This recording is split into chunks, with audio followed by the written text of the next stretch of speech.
Thank you for tuning in. Dividend Dashboard here, and in this video, I'm going to rank all my holdings from my dividend stock portfolio. 23 different companies in different sectors will be ranked with solely my opinion, what the company is doing now, and what it will probably do in the future. This video is going to be longer than my usual videos, so all I ask you is to grab the popcorn, sit back, relax, and enjoy. If you agree or disagree with any of my rankings, feel free to let me know in the comment section below. I'm always up for respectful, healthy debates. Other than that, let's dive in. The first company I'm going to rank in tier A will be Apple. Apple is a technology company that is considered a consumer staple as well. This is because the products they offer are part of the daily life of its user base. Apple's ecosystem and moat remain strong, but the reason why I rank them in tier A is because of their revenue segments, which brings me a bit of concern. Their iPhone, Mac, iPad, and wearables revenue has been flattish over the last 3 years, which makes me pinpoint that the combination of lack of innovation and customers not upgrading their products as fast as they're released puts a dent on the revenue of such segments. On the other hand, their services revenue is the one currently increasing at a fast rate year over year, which allows Apple to remain constant with their profit margins. If Apple is able to fix the issue of innovation and getting people to buy their flagship products, it will easily be at S tier holding, but for right now, it will remain on tier A. The next company is Colgate, a slow-growing blue-chip company. I would be ranking them on tier C if they were expanding, but I will rank them on tier B. The reason for that is because despite having slow growth, this is a simple, predictable business with low volatility, safe dividend, and adds that extra security to any portfolio. This company has been existing for more than 200 years, so this is an extremely mature company. Therefore, don't expect explosive growth, but again, it is relatively safe. Now we have one of Warren Buffett's best investments, Coca-Cola. Coca-Cola is another consumer staple defensive company well known within the dividend investing community. I will be ranking them on tier C. Despite being a super safe and predictable blue chip company, the beverage giant still faces intense competition from companies like Pepsi and now on the second spot, Dr. Pepper. Compared to Pepsi, Coca-Cola is 100% fully focused on carbonated drinks, water, and juice. Despite being a leader in those sectors, I would like to see either new products that are healthy options to the current customer who takes their health more seriously, or add a new revenue segment outside of drinks. As of today, customers are aware of the health concerns that drinking certain products could affect their health, so people drink less and less sodas. In order to mitigate that, Coca-Cola raises prices. Now, I don't know how long this dominance will remain, but I would like to see this company take serious action about it. The next company we have is another favorite within the dividend investing community, Realty Income, the monthly dividend paying REIT. I will be ranking Realty Income under tier B. It is a decent company that is still expanding. They are adding new segments to their portfolio like having a stake in the Vegas Strip, when Realty Income focuses on literally retail businesses, so this diversification is good. Some investors have been a bit upset with the performance of this company, but to a certain extent, it is not Realty Income's fault. Interest rates put downward pressure on REITs, but they are not the ones who control this. The Federal Reserve does. So as a business, they must continue to navigate through the good and the bad while continuing to grow. The business is expanding, the AFFO is increasing, the company is exploring new revenues. Another consumer defensive that we're going to rank in the tier B, it will be Procter & Gamble. Same as Colgate, Procter & Gamble is a blue chip company with low volatility that brings predictable, constant numbers. I really like the product portfolio of this company and I really don't see them going anywhere anytime soon. Don't expect explosive growth from this company as well, but if you're looking for a low volatility and income, it is a decent choice to have.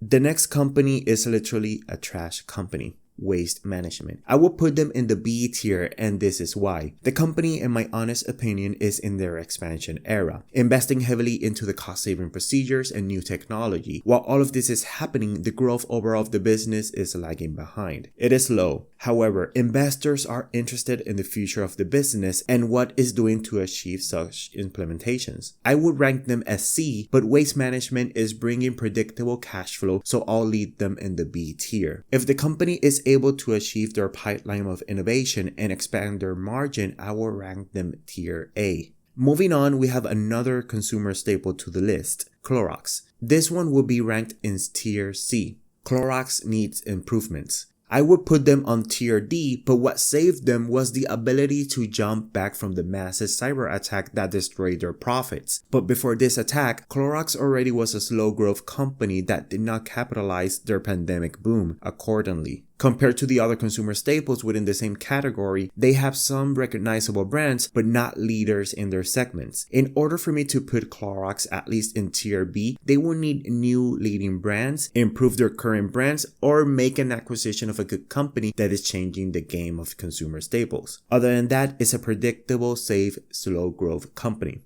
Next company will be Kroger, and this one will be ranked in the tier A. If there was a tier between A and B, I would put Kroger there. Its fundamentals are not at the rate of the ones in tier B, but not high enough like the companies in tier A. The reason for that is because this company has a double-digit free cash flow growth with a mid-high single-digit earnings per share. All of this is pre-acquisition. The company is planning to buy Albertsons, and this will expand Kroger to new states. When we compare to similar businesses, I put Kroger between Walmart and Costco because it has a bit of both. Kroger is also using technology for consumer trends, discount, and cost-effective tactics that allows them to understand more the consumer needs, and I believe this is a decent advantage over small supermarkets.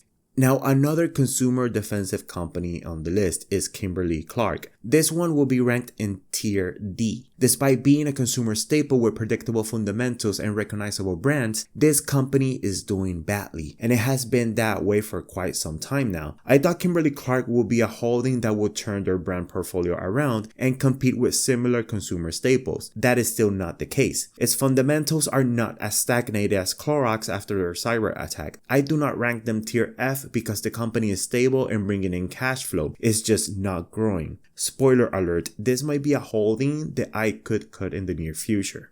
Next up, we have another company that is recognized worldwide, and that is Starbucks. Same as Kroger, if there was a spot between A and B, I would put Starbucks there. Starbucks got a lot of backlash due to the bad performance in their latest quarter. Looking at the fundamentals, the company did not perform that bad to have a massive sell-off. It was just a low single-digit percentage miss. A quarter does not determine the long-term fundamentals of a business. As of today, Starbucks is still opening stores and using their greatest asset, their app, to continue increasing their profit margins. To fully recover and prove investors that sold off wrong, Starbucks just need to lower their prices combined with more rewards and deals through their app, and that's it. I don't see Starbucks going anywhere, and their stores are more packed than ever. Now we have the only bank in my portfolio, the largest bank of the US, JP Chase. I'm ranking JPM on tier A. Being a bank is not easy. You need to maintain customers' trust consistently in order to avoid a bank run. At the same time, running the business and providing the best-in-class products and services to retain and increase your customers. With a price-to-book value of 1.7, JP seems overvalued. That is the premium that you pay to invest in the best of the best within their sector. In my opinion, JP is backed by the government, and this bank is one of the first ones to be safe in case of a massive crisis. Just that premise brings a layer of quote-unquote safety, but does not remove the overall risk of investing in banks. Home Depot is the next company on the list, and I will rank them tier A. Despite being in a cyclical business, home renovation and construction is something of the past, present, and future. Home Depot has been able to cover the basis of such things for more than a decade consistently. This allowed Home Depot to position itself to be one of the best in the industry. The company has been able to produce double-digit returns for decades with high single digits in some occasions. So for me, it deserves a tier A spot, nothing higher though. Now we have the pharmaceutical company Johnson & Johnson. This one will be in tier C. Johnson & Johnson separated from the consumer staple brands to fully focus on pharma. So what we have is a company dealing with the remnants of a lawsuit while providing a pipeline of what the company will do from now on. J&J has made some acquisitions here and there, but we haven't seen the power of what this company can fully do on its own. Remember that investing in pharma could be risky, as of a lot of lawsuits could arise and the extent of time that it takes to do research and development to put a product out there. It will take some time to see good returns from this company. Nike is another one of my 23 stocks that I own in my dividend stock portfolio, and I will rank them in tier A. Nike is a leader in its industry, a world-class company that brings mid to high single-digit returns. The company's revenue segments is well diversified and growing. This is considered a low tier A due to cyclicality, intense competition with fake brands, and mostly needs a brick and mortar store to sell its products. This is a strong company to own, and as some of my other holdings, I don't see Nike going bankrupt for the foreseeable future. Besides Realty Income, I had another REIT in my portfolio, and that is Digital Realty Trust. This company will be ranked in Tier C. This data center REIT needs to turn it around, especially the management. With the AI and generated data boom, this company should be in a better place fundamentally. The EPS has not been great, the AFFO grew 7% year over year, and the company is overspending in data center and infrastructures. Even though it has a healthy balance sheet and continues to issue shares to raise cash, investor has not seen the dividend increases they expected. They are in a position to turn it around though, they just need to capitalize it. If they do, this company will go up the list. The next company in the list is another pharmaceutical company, AbbVie. This one will go in Tier B. This company has brought double-digit returns to shareholders, so it should be easily in Tier A. But here's the problem. AbbVie's best product of all time, Humira, lost its patent, meaning that other companies will create their genetic brands at a cheaper price, eating away AbbVie's revenue. AbbVie has done a great job fighting the generic brands by lowering prices, but the free cash flow and earnings per shares has received the hit of such events. AbbVie is still doing okay overall, but they are betting that their current products, Rinvoq and Skyrizi, will turn into stellar products just like Humira did. If that happens, I'm moving the company to Tier A. As other pharmaceuticals, keep in mind that this type of company carries an additional risk compared to other sectors. Next company is the famous semiconductor Texas Instruments. This is a Tier B company, almost Tier C. The company advised that their free cash flow will be down for a few years because they are increasing their capital expenditure heavily. And this is correct. Their free cash flow is currently down 77% year over year. The company has brought double-digit returns over the last decade, but year over year the company is double-digit down. Now, they are on the edge of Tier B, and I believe this company will bounce back to be a solid B, if not A. With the increase of capital expenditure to build another mega factory, their pipeline indicates that the company will soon continue bringing double-digit returns. While that is in the works, it will remain in Tier B. Now we have the largest holding in my portfolio,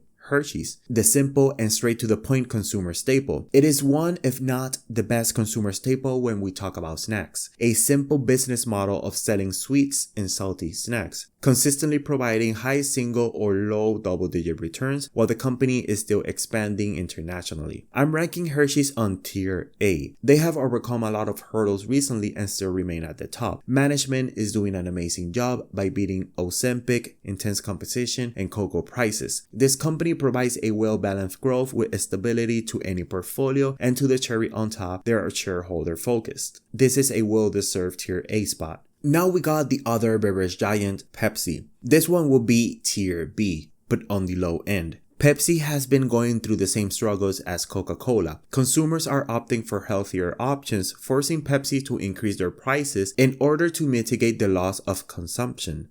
The reason why I put Pepsi slightly above Coca-Cola is because overall, the company is more diversified. Pepsi owns Frito-Lay's, which is a king in terms of snacks. The amount of brand Frito-Lay owns is so astronomical that whatever potato chip you buy, it will likely be owned by Pepsi. If it wasn't for that, Pepsi will be in Tier C with Coca-Cola because their fundamentals are in the low mid-single digits.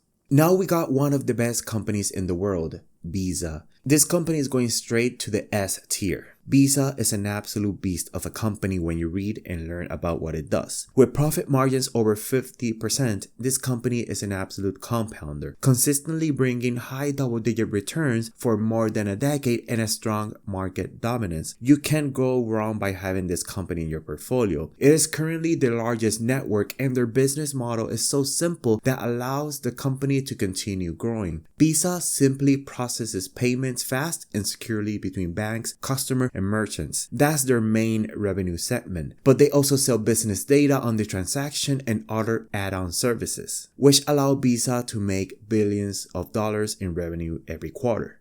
Next up, we have automatic data processing. The reason we are ranking this one in tier A is because it has a lower profit margin than Apple, but both companies are on the edge to be S tier, but ADP is slightly above Apple. This is a cloud-based human capital management solution company that is packed with an uncountable amount of data when it comes to the economy and how businesses are doing. With the amount of services this company provides, it allows companies to have such help and advantage without overwhelming their local HR. Services such as payroll, benefits administration, talent management, HR management, workforce management, insurance, retirement, and compliance services helps this company amass billions in revenue every year. Almost done with our ranking, the next company is Visa's long-term rival, MasterCard. This will go into the S tier. MasterCard and Visa have a duopoly, taking up to 80% of the transaction network market. Almost the same explanation I gave about Visa will apply to MasterCard too.